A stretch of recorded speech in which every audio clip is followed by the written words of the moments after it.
No estoy seguro de cuándo empezó exactamente. Tal vez fue aquella noche en que la niebla no se disipó al amanecer. Se quedó flotando, pegada a la casa como una piel translúcida, cubriéndola con una suavidad insidiosa. A veces pienso que entró por las rendijas, que se coló por las grietas de los marcos de las ventanas, que se deslizó por las hendiduras de las puertas hasta encontrarme. O quizá ya estaba aquí antes de que llegáramos, aguardando los rincones, esperando a que alguien la escuchara. Esperando, paciente, como un animal dormido bajo las tablas del suelo. Un susurro detenido en el tiempo, aguardando la ocasión precisa para despertarse. No sé cómo explicarlo sin parecer fuera de mí, pero necesito contarlo. Tal vez si lo digo todo, palabra por palabra, logre que algo en mí se libere. Como si al relatarlo pudiera contenerlo, amarrarlo a la página, impedir que siga creciendo dentro de mí. Porque la niebla no solo está aquí. Está en mí. Se ha ido metiendo poco a poco, llenando los espacios vacíos de mi mente, ocupando el lugar de mis recuerdos. Ya no sé cuánto es real. Hay momentos del día que se me escapan como si jamás hubieran ocurrido, como si solo los hubiera soñado. Voces que me llaman por nombres que no reconozco. Fragmentos de conversaciones que no sé si presencié o imaginé. Algunas noches, despierto con la sensación de haber hablado durante horas, pero mi voz está intacta, como si hubiera sido otro quien habló por mí. La casa no era nueva, pero tampoco antigua. La compramos porque estaba alejada del ruido de la ciudad y porque los precios estaban por los suelos. Demasiado buena para ser verdad, dijo Clara, y yo me reí, pensando que por fin habíamos tenido suerte. El dueño anterior se había marchado sin decir mucho. Solo firmó los papeles y desapareció. Nunca lo conocimos en persona. No había fotos en los registros, ni reseñas del vecindario. Una casa sin historia visible, como si alguien hubiera borrado todo lo anterior. O como si nunca hubiera existido historia alguna. Solo vacío. Un hueco en el tiempo, esperando ser llenado con una nueva tragedia. Un espacio hambriento de recuerdos ajenos. La primera noche la niebla ya estaba allí. Espesa como leche derramada, pegajosa. Clara dijo que era normal, que el terreno estaba cerca del lago, que era cosa del clima. Pero yo no dormí bien. Había un sonido, como un susurro, apenas un murmullo, que parecía brotar desde las paredes. Pensé que era el viento, o los sonidos de la madera ajustándose. Pero no era solo eso. Era como si la casa tuviera voz propia, como si intentara decirnos algo en un idioma que apenas comenzábamos a entender. Algo primitivo. Algo más viejo que el lenguaje mismo. Como un eco de otra época, arrastrado por la niebla a través de los años. Y esa voz parecía aprender, adaptarse, repetir cosas que solo nosotros sabíamos. Pasaron los días. Clara comenzó a hablar sola. Al principio lo hacía en voz baja, como si estuviera canturreando o recordando listas de cosas por hacer. Pero luego las conversaciones se volvieron más intensas. A veces reía, otras veces lloraba. Una madrugada la escuché discutir con alguien en la cocina. Me levanté pensando que había llamado por teléfono, pero estaba sola. Cuando le pregunté con quién hablaba, me miró como si no me conociera. Como si nunca me hubiera visto antes. Como si yo fuera el intruso, el extraño en nuestra propia casa. Su mirada era hueca, llena de un conocimiento que no le pertenecía. Con nadie, dijo. Solo me acordaba de algo que me contó mamá. Su madre había muerto hacía 5 años. Y en sus palabras había algo más. No solo nostalgia. Había certeza. Como si realmente hubiera hablado con ella. Como si hubiera vuelto, traída por esa niebla espesa que cada día se volvía más densa, más espesa, más viva. Como si la niebla fuera un puente entre lo real y lo olvidado. No sabía cómo enfrentar ese tipo de cosas. Pensé en llevarla al médico, pensé que tal vez era el estrés. Yo también estaba durmiendo mal.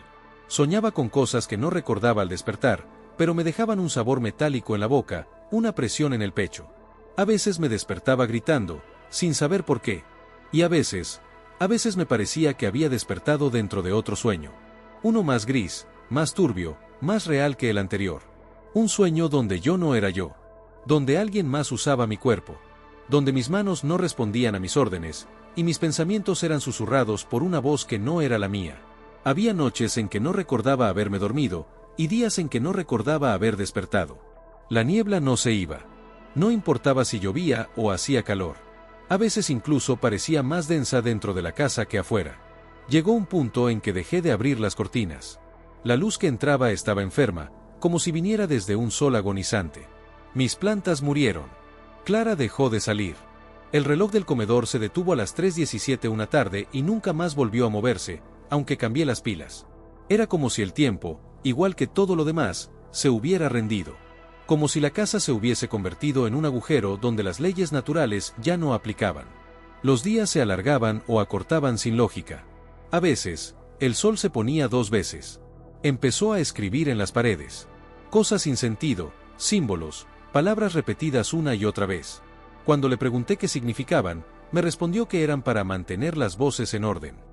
Al principio intenté limpiarlas, pintar sobre ellas, pero siempre volvían. A veces en otros lugares. A veces en el techo. Y una vez, en mi propio cuerpo. Me desperté con un símbolo en el antebrazo, grabado en la piel como una quemadura leve. Clara dijo que no lo había hecho ella. Y le creí. Porque esa marca ardía como si viniera de adentro. Como si la tinta hubiera sido escrita desde mis huesos hacia la superficie.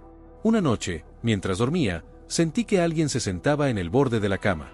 Pensé que era Clara, pero cuando encendí la lámpara, no había nadie. Ella dormía a mi lado, inmóvil. Le toqué la frente. Estaba helada.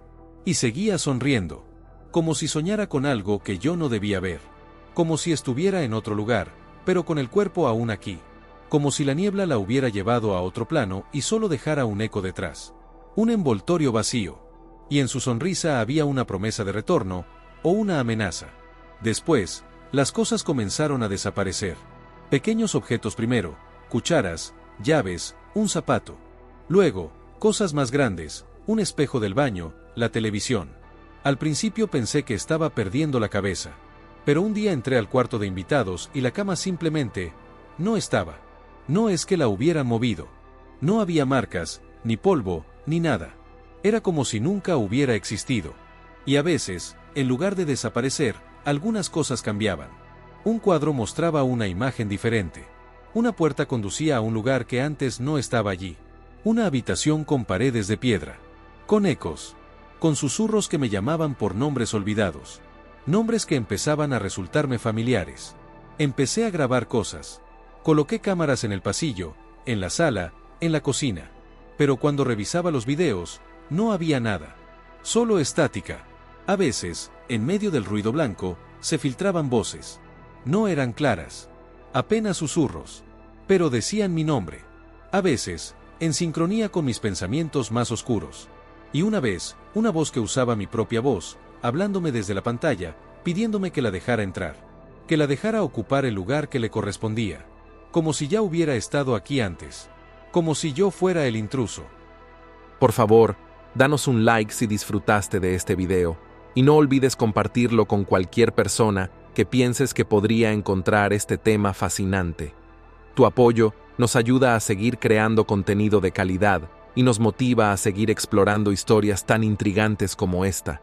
Gracias por ser parte de nuestra comunidad.